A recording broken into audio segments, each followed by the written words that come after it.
Josh Ward, a lot of momentum right now for Tennessee basketball. Your number one seed in ESPN's Bracketology. Jemai Meshack, game-winning buzzer beater to beat Alabama. What do you take away from that win for Tennessee over Alabama on a day where Tennessee didn't play its best basketball? It was a tremendous win, tremendous moment for Tennessee to win the game in that fashion with Jemai Meshack hitting that shot. The story, all the point of view videos that Tennessee has been able to share and fans have shared since then. It was huge. Then you go to the stakes, the chance to become a number one seed. There is still work to be done and maybe some help. But I think if Tennessee takes care of its business, it's a number one seed. So turning around and getting ready for Ole Miss is a big deal here because of what Tennessee was able to accomplish. And, I know the sport is so focused on what happens in March. It's a tournament sport. We all are aware of that. But, Eric, I try to remind folks every once in a while, hey, enjoy those games in the regular season that in the moment you care about so much. And that is a shot that I think we will talk about for a long time. I'm not saying Jemai Meshack is Chris Lofton, but we talk about that Lofton shot over Kevin Durant all the time because of the moment that it was. And I think we can do that with the Jemai Meshack shot. And if Tennessee gets bounced early in the NCAA tournament, be disappointed then. But forever remember that feeling, how excited you were as a Tennessee fan watching Jemai Meshack hit a game winner against Alabama. I think it's hilarious. Zakai Ziegler trying to call timeout, Rick Barnes trying to call timeout, getting mad because, one, he's not granted a timeout, and maybe two, because Jemai Meshack's taking the shot. I think it's more because he wasn't granted the timeout. Zakai Ziegler has no clue what's going on because he wasn't watching. Some of the best things in sports happen when other things aren't granted. We see this all the time in football when you're trying to ice a kicker, get a late timeout, and they don't get it. They don't get the timeout called. You kick it and win, or the dude kicks it and drills a 57-yard field goal, and they do call the timeout. I mean, it's just kind of one of those things. But I thought it was hilarious seeing all the different POV videos of Barnes trying to call the timeout, Zakai not even watching, and then of course the place erupting. Yeah, sports are so funny. We never know.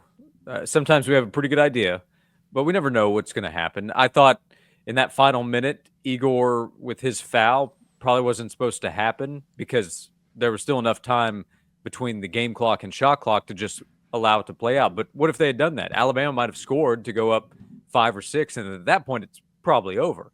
So instead, Bama goes 1 of 1.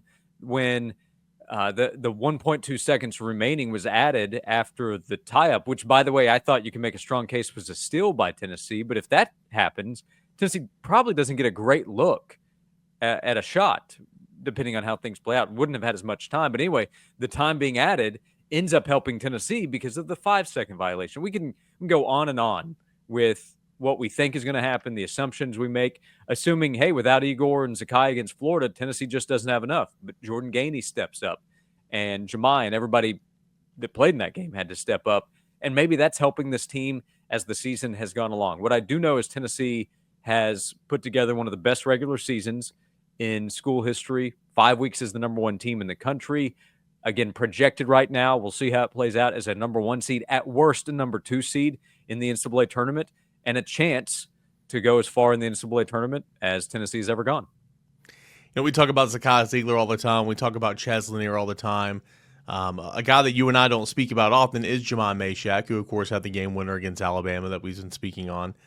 A guy that just kind of does everything for your team. He's a great defender, super versatile.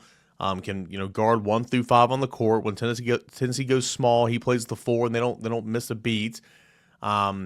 Offensively, he's not super aggressive. That's not his game. But whenever he's open and he takes a shot, typically it goes in. I mean, he's a guy that can knock down an open look. But for a guy that's gotten a lot of unwarranted criticism from fans at points in times, how sweet is it that Jemai Meshack had this moment, especially now in senior year and everything he's meant and done for the program the past 4 years? Jemai Meshack deserves it. He's put in the work to be a better basketball player, to continue to improve over his 4 years at Tennessee. He has become one of the best defenders in all of college basketball. We can make a strong case that he is the best defensive player in college basketball. Jemai has made that case. And then on the offensive end, to hit that kind of shot, to have that moment, to deliver all that we're talking about and what it can mean for Tennessee, nobody deserves it more than Jemai Meshack. He's made a tremendous impact on the court as well as off the court. That is part of the story of what Jemai has done at the University of Tennessee, coming from California, making a difference in East Tennessee. He's a really good player. And then there's the whole culture aspect of Tennessee's success over the last few years. And Jemai has helped lead the way in that department too. ESPN's Joe Lunardi, bracketologist, has Tennessee, entering the week as a number one seed right now currently. And if you look at kind of his latest bracketology, Tennessee would be the 1 seed in the West region, paired with number 2 Iowa, number 3 Wisconsin, and number 4 Texas A&M. Again, these are just projections. We'll see what it is in a couple weeks. But if Tennessee were to have drawn the West, but being put with Iowa, Wisconsin, and A&M in the top 4, what do you like about that little grouping? Yeah, I think Tennessee would probably match up pretty well. They would have advantages with how well the Vols can defend. You never know, and you have to expect you're going to play somebody good in that second weekend. That's just how it's supposed to work. You either play a talented team that did well all season long and they got a high seed because of it, or a team that got hot in the first weekend and is playing good basketball in March. At the beginning of the week, when we were looking at projections, BYU did stand out. That would be a team that I think is well coached.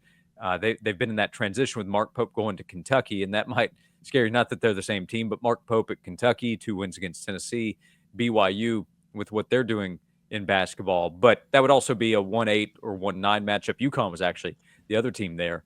But I think it would be a good draw for Tennessee and would give Tennessee a really good chance to be able to go through the West and get to the Final Four. I'll repeat, you should expect to play a good team that can beat you, really any time beyond the first round. If you're a 1 team, there's no excuse to lose. I know it's happened a couple times.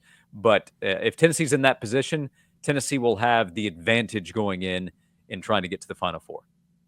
So what does Tennessee need to do to hold on to this number 1 seed over the last 2 games of the regular season? Tonight, Ole Miss, the nightcap, at home against South Carolina on Saturday, and then, of course, the SEC tournament. Well, my first answer would be to win out. Win this midweek game against Ole Miss, and then take care of business against South Carolina. And if that happens, I think Tennessee is all but a lock. If Tennessee wins these next 2 games and wins on Friday in the SEC tournament, I think it's a wrap. I think Tennessee's a number 1 seed. If Tennessee were to lose at Ole Miss, let's see what happens in the other games. As Florida and Alabama, they have tough games, actually, what they've done in the midweek, and then let's see this weekend how it plays out. But I think Tennessee has to worry about handling its own business. It's a tough road game against Ole Miss, a 5-3 team at home in SEC play, but a beatable team at home. Somewhat similar in the profile going in to what Tennessee faced against Texas A&M. So Chris Beard's team can defend, and they know this is a huge opportunity. Hey, beat a projected number 1 seed. That can help boost the resume ahead of Selection Sunday a week and a half from now.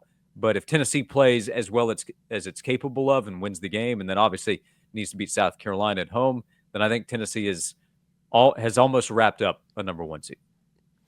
All right, basketball dominating the conversation here on this edition of Award Wednesday, but out the door, I do want to get your thoughts. Hey, in case you forgot, because I certainly did until earlier this week, spring football practice begins on Friday. A lot of questions. I think this is probably the year Josh Heupel has the most questions, excluding his first spring when he just got hired. What are you going to be watching for the first couple days of spring practice as they get out there on the field on Friday morning? Yeah, one of the reasons this is a spring with the most questions is because it's probably the first time we've really questioned what's going on with the offensive side of the football. And heading into this season, the offensive line is a question. Who will be the starters at all 5 spots? We have a pretty good idea of a few of those, but the center position is a big one going in. David Sanders Jr. coming in as a talented, highly touted true freshman. How does he look?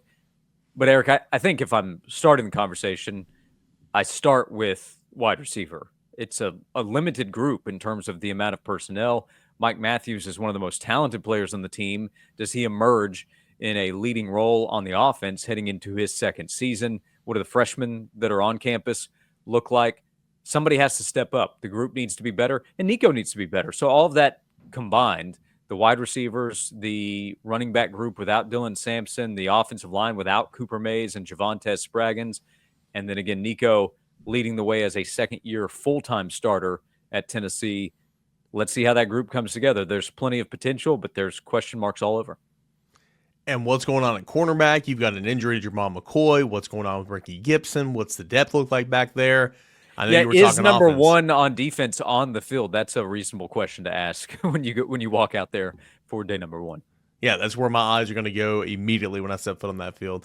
All the coverage right here on Locked On Vols and, of course, on Josh and Swain. Weekdays noon to 3 on 99.1 The Sports Animal. Josh, what do you and VFL Jason Swain have coming up the rest of the week on the show? Yeah, football. We are talking football, some post-combine discussion with the NFL draft and where some VFLs will go, but the start of spring practice, plenty of basketball, of course, with what's going on this week and ahead of the NCAA tournament. We had the sleigh ride. It was hour number 3 of Tuesday's show. So if you want to go back and podcast it, you can anywhere you get your podcasts. And don't forget the newsletter. It's free once a week on Friday mornings. Josh, as always, man, thanks so much. Thanks, Eric.